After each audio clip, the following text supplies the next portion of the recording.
All right, let me just jump into this other philosophical draft discussion that we've posed before.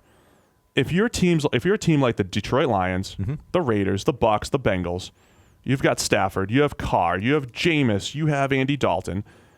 Do you trade those guys and try to look for that first contract quarterback? Because the discussion around the NFL is like Jared Goff, first year contract, they go to the Super Bowl. Eagles did the same thing with Wentz, even though he wasn't the guy that brought him there. The idea of having a first contract quarterback gives you so much cap flexibility that's the way to win in the NFL. Meaning you only have this like 4-year window. And if you have this massive Matthew Stafford or Derek Carr type of contract, you're screwed. You just can't build the rest of the team around those guys. They're mid-tier quarterbacks. And I think, look, I'm not insulting anybody by saying Matthew Stafford, Derek Carr, Jameis Winston, Andy Dalton, they're all mid-tier quarterbacks at this point. That's what they are, meaning in the right season, in the right situation, they could be elevated. And in the wrong situation, they could be the number 25 quarterback in the NFL. Sometimes they could be top 10. But they're not Brady, Breeze, Rodgers. They're not the top guys, right? So what do you do in this situation, Sam? What's your take? Do you ever just move on? Do you ever try to move on from a Matthew Stafford or a Derek Carr, hypothetically? Yeah, but you don't do that by trading them before you have an alternative.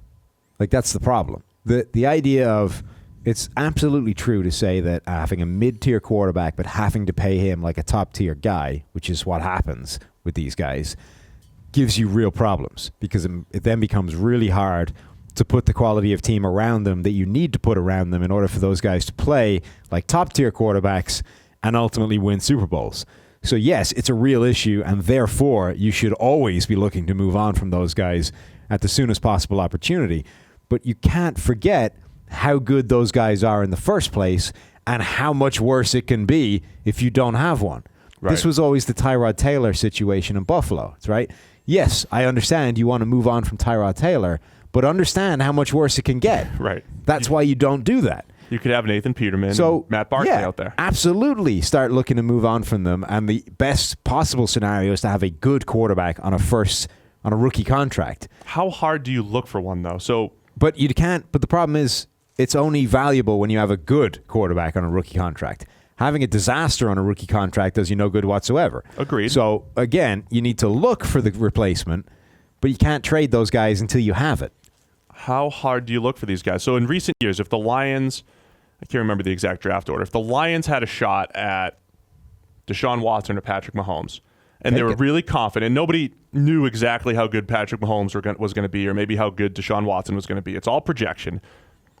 Do you scout the quarterbacks like you need one every single year? Yes. And when you run into a Deshaun Watson or Patrick Mahomes that you believe in, or whoever it is, you're sitting there with Matthew Stafford and that's it, scooping him up. Yes. Or you're the Raiders this year. And maybe the Raiders, they get Kyler Murray. Absolutely. If you're in a position, honestly, I'm not sure there are many teams that shouldn't be doing that as a matter of course. Almost regardless of who your quarterback is. So even if you're the Saints or the such Patriots. Is the value in that first contract rookie. If you are that confident in a Patrick Mahomes, right, and you find yourself in a position to draft a Patrick Mahomes, I don't even know if there's any quarterback in the NFL that should prevent you from doing that. Because let's say you're right. If you know what you're getting from Mahomes, the Saints were going to do it. So the perfect example would be an Aaron Rodgers, right? Aaron Rodgers for years has been sort of held up as essentially the perfect quarterback to have on your roster because he's young enough that you've got him for like potentially 10 years. He's good enough that he's a top 3 quarterback, and that's the sort of the perfect confluence of all these things, right? Yep. So if you had an Aaron Rodgers, but let's say you put yourself in a position to draft a Patrick Mahomes, you scouted him, you're absolutely sure this guy in 2 years' time is going to throw 50 touchdowns, 5,000 yards, and be the next Aaron Rodgers, you're automatically better off now having the cheaper guy. So you could have drafted him. It would have been pilloried at the time because, hey, we've got Aaron Rodgers. But then in a year's time, you could have traded Aaron Rodgers for like 3 first-round picks. Imagine the risk, and get cheaper. So much risk because you don't know what Mahomes is going to be. Well, but if you're so confident in your evals. But how much risk is it, right? Let's say you take Patrick Mahomes. You're completely wrong. He's a disaster. All you did was spend a first-round pick on a guy that didn't work out. So you still have Aaron Rodgers. But that point that you just made, I think, is the key.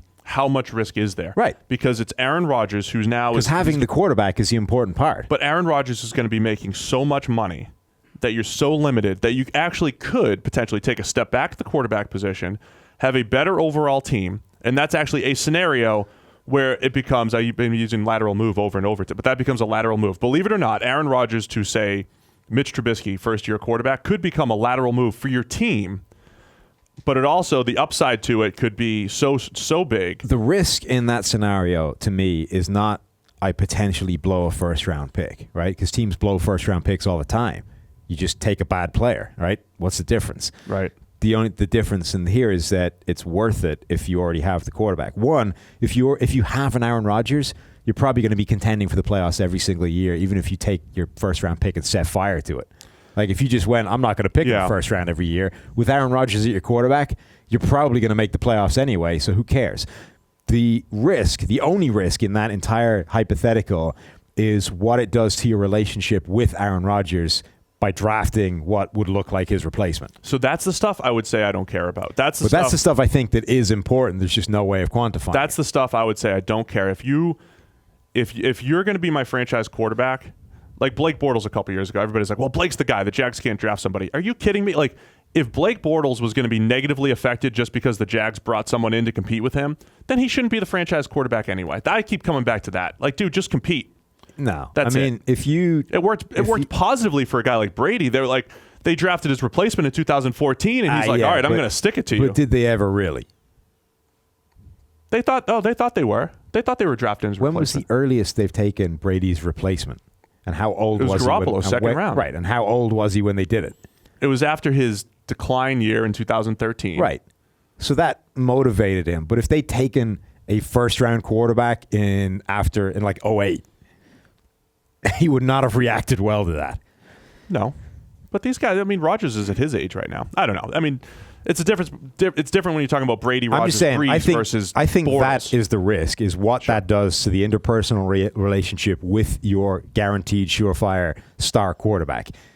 Otherwise, I don't know if you're certain. The overall point at the start of all this, right, is that you should be evaluating every single quarterback as a matter of course every single year, because if you're that sure that a guy is the next superstar, nothing should prevent you from drafting him. Literally nothing. I agree. And do we need to start rethinking whether or not we trash teams when they miss on a quarterback in the first round? Because that's like, LOL, you drafted Jake Locker. Oh, you idiots, you drafted Christian Ponder. But is it because when you hit on one of those guys, the value's just so great that you might have some misses in there. I don't think those guys should ever be first-round quarterbacks because they just never should have been evaluated as such. This is the thing, But was Josh Allen worth the risk for the Bills, even though we didn't love him as a top 10 pick? There's a sliding scale to this, right? There is the idea that I need a quarterback, and if I need a quarterback, I probably have to take him in the first round because they just won't last to the second. So you can look at a guy like Josh Allen and say, objectively on tape, this is a second-round quarterback, but there is zero chance that he makes it to our second-round pick, so I have to take him at 10, right? That I don't have a problem with, to an extent.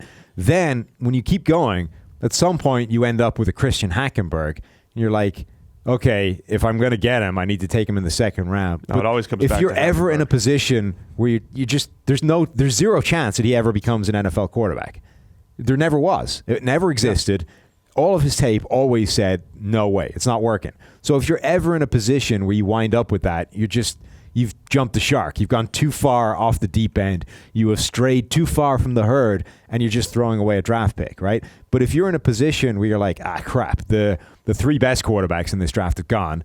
We need a quarterback. The next two up are like second-round guys on our board, but we know they won't make it to the second round because there's at least one other team that needs a quarterback. Yeah, I can't hate too much the idea of needing to take a Ponder, a Locker, a Josh Allen, whoever it is in the first round because they're not going to last that far. So this will be Daniel Jones potentially this year.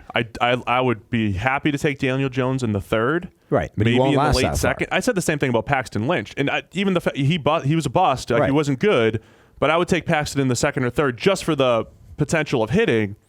But I didn't like him in the first. None of us liked him. You would have to be absolutely certain that the guy has no shot at panning out before you just wrote off the chance of having to take him that early. I think it's a great discussion. There's so much to do here. I think there's a whole cornerback discussion that we're going to unlock as draft season goes. How much do you risk the cornerback position that we're saying is more valuable than pass rusher? How much do you weigh that? Like diversifying your stocks here. Do you take more chances on corners versus pass rushers, which seem like surer things? So I think there's a lot to discuss this entire draft season, Sam. That was fun. We discussed the draft. We did. You know how to do it. Yeah.